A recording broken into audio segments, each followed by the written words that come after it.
This morning I was cleaning out my old car, and one of my students, he needs a car and he's kind of in a jam, and I have an old one that's been sitting around, so I was going to give it to him. And when I was cleaning out my car, I found these. I found like all these old like burned CDs. They used to be like pearly white, but you can tell now they're all discolored from the sun. And these are like from 2006 to like 2008. I kind of was going through and listening to the songs, and I don't know about you guys, but like when I listen to a song, a lot of times there is like a memory associated with it. I don't know if that's maybe unusual or not, but like if I hear a song, it's almost every song I've ever heard. As soon as I hear it, it takes me to somewhere mentally, right? There's some sort of memory that's associated with it.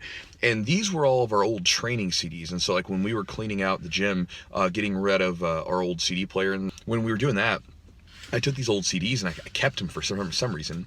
And so today, as I'm driving to the gym, I was just like plugging them into the CD player and listening to them.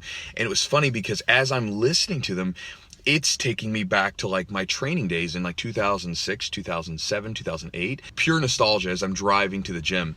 And so I had a couple things like surface up, and I just wanted to share them with you. And it's almost kind of just like a random thought with you. So when I was listening to one of them, it was the Pride theme song. I don't know if you guys watched Pride back in the day, but for me, Pride back in the day was like my favorite of the favorite events to watch, because the fights were good, and also the pageantry and sort of the display of everything was so cool, right? Because in the beginning, you know, they didn't just like bring the fighters out. In the beginning, they would have these big platforms, and there was light shows, and the music's playing, and this whole thing, this whole ordeal, just to present the fighters before they fight. And I always thought that was super cool. And so for me, like that song, I would hear that song, and I used to listen to it as a kid, because when I first started getting back into mixed martial arts, because I'd watch UFC as a kid and then kind of got away from it. And then when I started watching, mixed martial arts, UFC, Pride, all that stuff again as a teenager, like I wanted to fight. And so I remember I would listen to those songs in my headphones, right? I would just listen to it over and over again. I would visualize myself being on that platform and,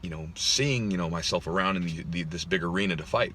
I eventually did fight later on. And as I got into fighting, I fought for a couple years and then realized that like I liked doing grappling more. I liked doing jiu-jitsu competitions more. I had attached to this idea of fighting so much, but it wasn't who I was. Wanting to go back to jiu-jitsu, I was having a hard time doing that because, again, I had attached to this fighting identity, and I was fighting to promote myself in the city.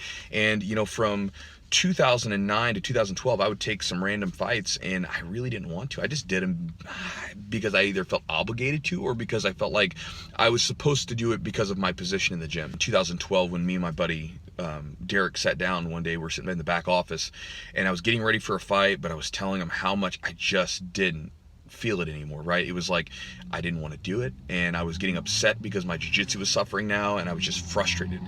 And he was just like, why don't you just stop? You don't want to do this anymore. I can tell. And when he said that, I remember it was like I had felt that for years, but I needed someone else to sort of like validate that and say it's okay. And I remember like I just sunk my head, cried a little bit, and like basically that was the releasing of that dream that I had as a kid that really just, it never came to fruition for a lot of different reasons. I never really had gotten all into MMA, and at the same time there was a lot of other things in my life that I had focused on besides just fighting. And then the other one, I posted this on Instagram. Like I posted on Instagram, if you knew the song name and you guessed it, that I'd send you a shirt. And so I actually sent someone a shirt today. So if you don't follow me on Instagram, you may want to. I like to do random stuff in the stories just to have fun with everybody. But the song was from the movie Bloodsport. And Bloodsport for me was like back in the day, it was like the movie. I used to watch it over and over again. It used to come on reruns all the time as a kid. And I used to watch it just constantly. Every time it would come on, I would watch it. And I actually know the movie like line for line at this point as an adult. I can't forget it. And I remember watching like Bolo Young. Bolo Young was like the big Asian guy, and he just had these massive like pectoral muscles, and he would flex them. When I would see this, I would ask my grandfather, like, hey, Grandpa, how do I get my chest to do that? And he would say, do some push-ups. And so I would go do push-ups, and obviously it never worked. And I remember when I was in like ninth grade, I think it was, I would have been doing lifting at this point for a couple of years. And one day I was laying down, and I did that, my pec flexed, and I freaked out, and I just like kept doing it. And then by the time I could flex both pecs, I was just like constantly just messing around doing that, just because I thought it was so cool, because again, I saw the guy do it. Anyway, kind of getting back to it, when I heard that song, I was reminded by the way that I used to think as a kid. When I was a kid, I wanted to do two things basically. I either wanted to like help people some way, like I thought I wanted to maybe be a doctor or something, but I wanted to either help people or I wanted to be a fighter, be a martial artist. It was one of those two things. I even did Taekwondo for, you know, a little bit of time. And I remember after getting my first belt, I think the yellow belt in Taekwondo, I went to the instructor and I asked him if I could start sparring. And he was like, no, you can't start sparring until you're a blue belt. And I got really frustrated with that because I told him, I was like, listen, I got to fight in the kumite, right? That was the thing in Bloodsport. I got to fight in the kumite. So I got to start sparring. I got to be able to get after it. And, you know, I got really frustrated he wouldn't let me do it. And so I stopped doing Taekwondo because I wanted to punch and kick. I wanted to get rough, you know? Where I'm getting with this, I guess, is it's kind of interesting to look back at it, right? Where, you know, I see where I'm at now, where I am a professional martial artist of sorts, right? So basically I run a business where I teach people martial arts, and that's what I do.